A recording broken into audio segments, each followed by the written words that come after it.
What's up, guys? This is the Kenbar Jeep Go Kart build, part number 8. I have the body off of the Go Kart frame because I have completed my... Well, I put the back on there. I was really having a tough time measuring where the tire meets the frame right there in the middle of the tire, mainly because I was going off the measurements of the swing arm. I don't know if you could tell, but the pivot, or whatever, the solid axle part is actually in the middle of the frame, but the mounting points are kind of off-center. I think they did that just because on the ATV, it's an ATV and I don't really give a shit why. But it's finally on there. So I went and bought this angle iron from a welding supply place here in Warner Robins, and I finally got it mounted up right. I welded the all four corners of this, which was a pain in the ass because inside here, where this whole kind of circled dog bone thing hits, it actually hits the it would actually hit inside here, and I couldn't actually get these bolts through. But I finally did, and they're finally on there. They're nice and solid. You can pick up on it.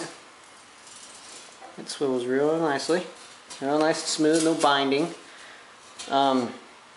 But since I finally do have this off of there, I was thinking instead of having it jacked up, I'll make it a low rider.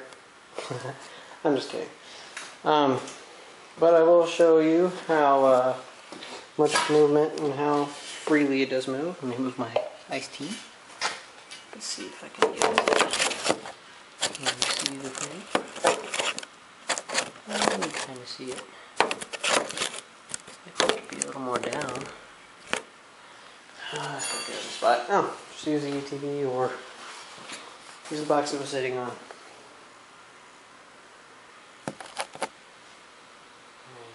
Focus.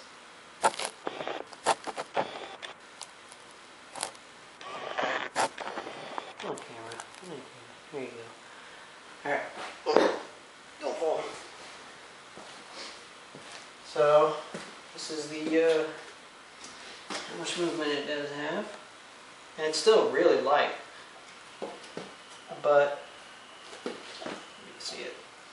That's how freely it moves. Frame's still really light.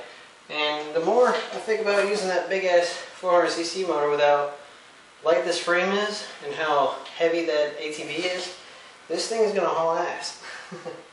But the entire height of how high this thing will ride all depends on what kind of suspension we use for the rear.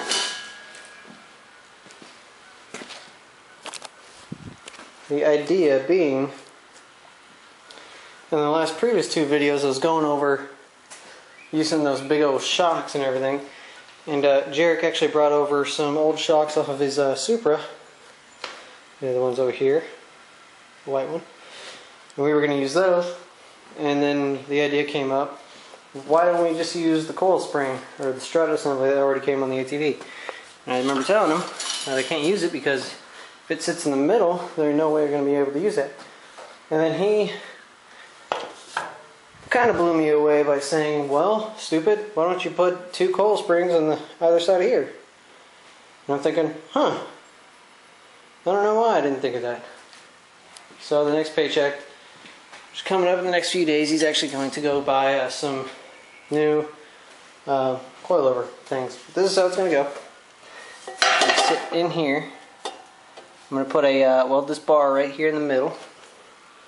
I'm going to shorten it up a little bit so it's not so near the tires.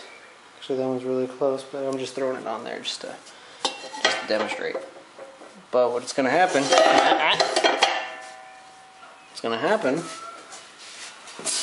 Is it's going to be risen up just like that, and then the coils, here. Coils will go set on either end of here, and there, and one on that side, and it's going to attach to a point up here where we might just make like a small box going down and it'll connect somewhere. And then then we'll have rear suspension. And like I said, depending on how tall the coilovers actually are, will depend on how high the go-kart actually sits. So from the side, what we do, should I say you now, my welder. That's not a good spot, you can't really see it. There, you can kind of see right there. Alright, good.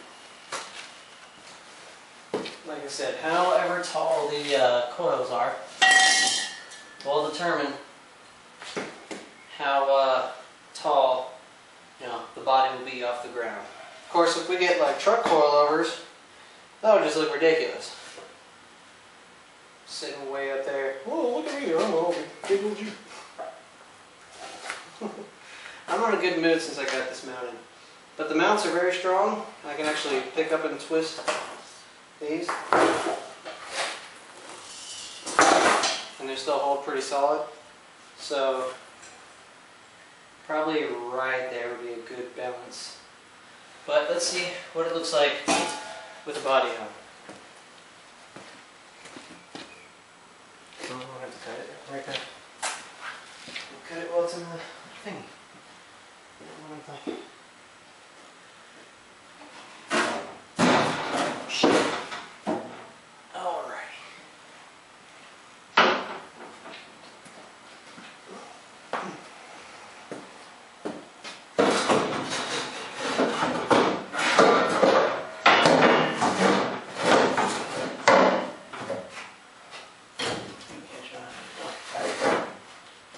Alright, so body's on the Jeep.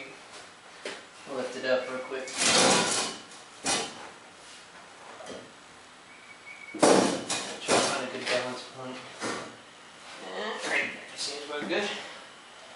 Yeah, depending what kind of coils we put on there will really depend on how tall it is.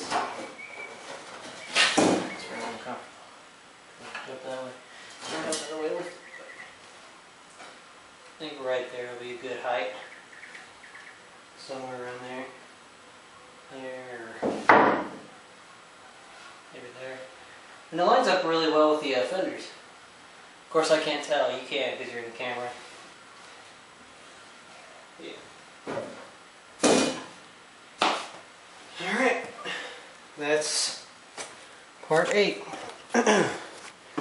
Please stay tuned for the next video where we'll actually complete the actual frame, maybe make a roll bar, and other nonsense. So, thanks for watching.